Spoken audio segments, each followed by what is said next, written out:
Bonjour à toutes et à tous. Aujourd'hui, je vais vous parler du concept du Lolita ou de Lita. La Ita est en général une débutante Lolita dont littéralement la tenue fait mal aux yeux. Lita est contraction de Itai Lolita. Itai en japonais veut dire qui fait mal, comme aïe, ouch, comme si on nous piquait les yeux. Par extension, Lita Lolita est une fille qui essaye d'être Lolita sans forcément y arriver.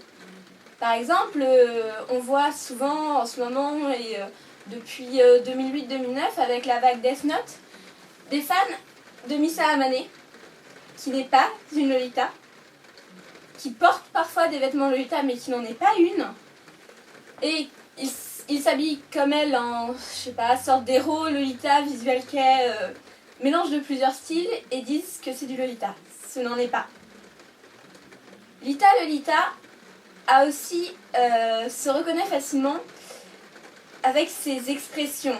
En général, une Lolita qui connaît un peu le style aura compris que cela se détache de la culture japonaise traditionnelle, même si c'est très intéressant d'avoir une culture sur le Japon. Et contrairement à Lita Lolita, qui elle est ce qu'on appelle une Weibo, donc qui essaye à tout prix d'être japonaise.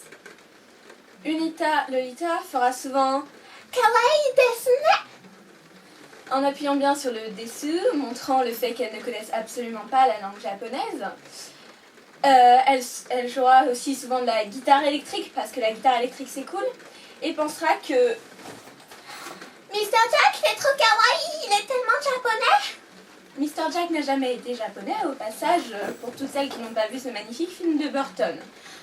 Donc, cette Ita est en fait un mélange, un amalgame de différentes sous-cultures, un peu underground, un peu de gothique, un peu plus ou moins Lolita, un peu de visual kei, un peu de pop music. Souvent, elle écoutera du Vocaloid ou Kari Pamiu Pamiu, par exemple, ce qui est une bonne chose. Mais il faut savoir faire la part des choses.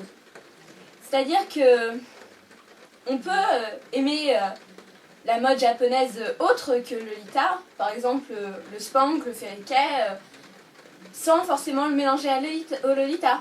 On peut apprendre la langue japonaise, comme moi par exemple, sans forcément s'exclamer toutes les 2 secondes « Oishi desu ne !» d'une manière totalement extatique.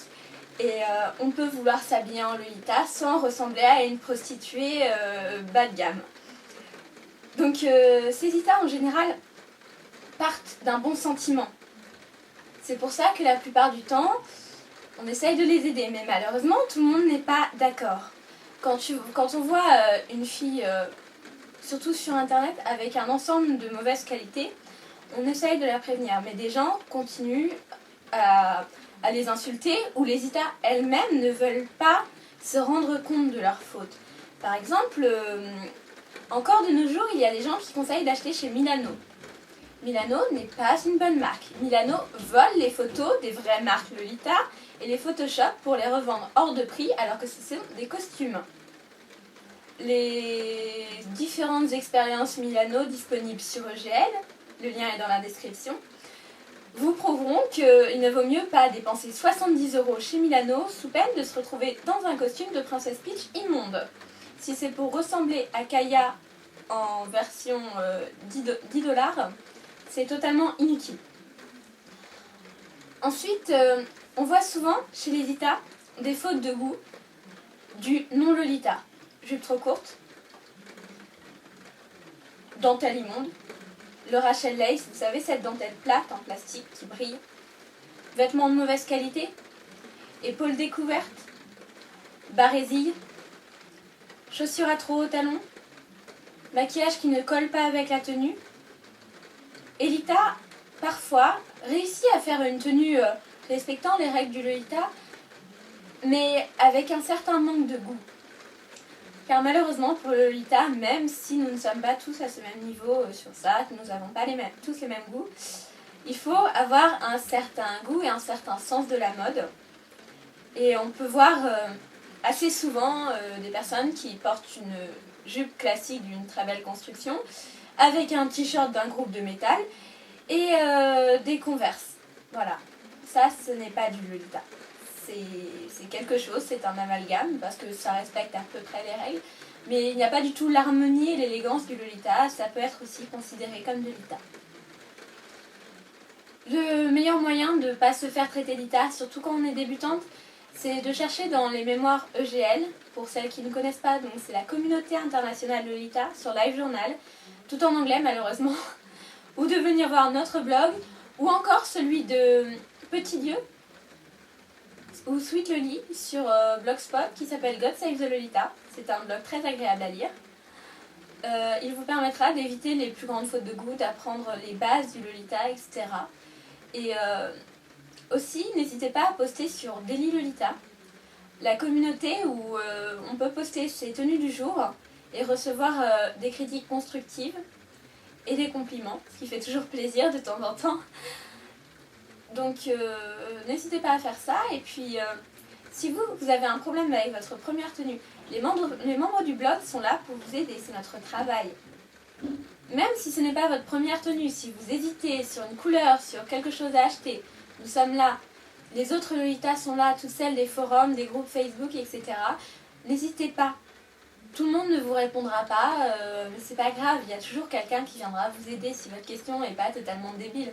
Je veux dire, si vous demandez ah là là, j'ai vu une robe exactement comme celle de Marie Magdalene, par exemple, qui est une marque classique assez chère et assez rare, sur Milano à 30 €. Est-ce que vous pensez qu'elle va être exactement pareille? Non, non. 30 € pour une robe qui à la base en vaut 230, ce n'est pas possible. Si elle coûte un prix élevé, c'est parce qu'il y a des raisons. Pour éviter de vous faire traiter d'Ita, il faudrait aussi, si possible, respecter le plus les bases du Lolita, que certaines appellent les règles du Lolita. C'est-à-dire se couvrir les épaules. Notamment se couvrir les épaules. Moi je sais que je le fais tout le temps, parce que je n'aime pas avoir les épaules découvertes, mais parfois il vaut mieux se couvrir les épaules, sauf sur certaines robes qui peuvent éventuellement aller bien sans. Moi je sais que je flotte dans mes robes totalement quand j'ai rien en dessous, donc je ne le fais pas. Mais on a des très belles EGL, notamment sur les groupes Facebook qui postent des très belles cordis sans blouse et quoi que ce soit, mais il faut être sûr de sa tenue, on va dire. Ensuite, il faut que ça reste élégant. Malheureusement, ce n'est plus le cas avec le sweat over the top aujourd'hui, mais la plupart des styles Lolita se veulent élégants. Il faut avoir un certain port de tête, une certaine tenue. On ne va pas s'avacher et se mettre les mains dans les poches. Sinon, à ce moment-là, autant traîner en jean, si vous voyez ce que je veux dire. Ensuite, normalement, il n'y a pas le droit au décolleté. Alors, je sais, aujourd'hui j'ai un décolleté, mais c'est parce que je suis dans une tenue d'inspiration Pirates. Et donc, le côté corset, etc., ça demande un peu plus de sexy, de maturité, donc je pense que ici le décolleté est pas choquant. Donc dans un ensemble, par exemple avec un corset, ce genre de choses, c'est possible. Les décolletés sont possibles. Mais vaut mieux éviter, surtout pour le classique et le sweat. Ensuite, les chaussures, vous n'êtes pas obligé de porter des talons, mais porter des chaussures élégantes. Les baskets Adidas énormes ou les Vans, tout ce que vous voulez, non, ça c'est pas possible. Il faut porter des chaussures féminines si possible, puisque vous êtes habillé d'une manière très féminine, alors je vois pas ce que des baskets viendraient faire là. À moins que ce soit des Converse pour le casual Lolita, ce qui marche parfois très très bien, mais d'une manière générale, c'est pas quelque chose de recommandé. Et ensuite, ça c'est une de mes bases à moi, qui n'est pas une grande règle du Lolita, mais je pense qu'une bonne coiffure et un petit peu de maquillage peuvent aider. Franchement, même quand on n'est pas très doué en maquillage, il y a beaucoup de scans de magazines disponibles sur internet. Et puis même, il y a beaucoup de conseils qui sont disponibles sur internet. Nous aussi, on peut le faire. On va vous faire des tutos de maquillage, ça c'est sûr. Ça peut vous aider à rehausser une tenue. Là, par exemple, on ne voit pas ma jupe, mais je suis en rouge. Donc j'ai mis du rouge à lèvres pour donner un peu de peps. Puis ça peut donner différentes visions à votre tenue. Avec un maquillage plus rose, ça va faire plus sweet. Avec un maquillage plus sombre, ça va faire plus gothique, classique. Ça peut donner différents accents et c'est assez important. Pour vos cheveux, vous pouvez utiliser sans problème des perruques, mais de bonne qualité. Une perruque qui brille, qui est vert fluo, dont elle sort d'un cosplay de Vocaloid, il n'est pas question de ça. Vous n'êtes pas déguisé en personnage de manga, donc une perruque de manga, ce n'est pas utile. Les perruques naturelles sont très pratiques pour pouvoir changer de couleur de cheveux assez facilement, ou même tout simplement préparer vos cheveux la veille. Je veux dire, si vous avez envie d'avoir les cheveux bouclés et que vous avez les cheveux très très lisses, et ben, vous bouclez votre perruque et puis pouf, vous mettez votre perruque. C'est beaucoup plus simple que de se boucler les cheveux et qu'ils passent leur vie à se défaire, etc. C'est vrai que c'est un peu une solution de facilité, mais des fois ça sauve la vie. Et puis sinon, c'est pas obligé de se faire des coupes de cheveux compliquées. Je veux dire, avoir juste les cheveux bien coiffés et bien coupés, ça suffit. Il faut juste pas avoir l'air d'avoir sauté de son lit le matin, quoi.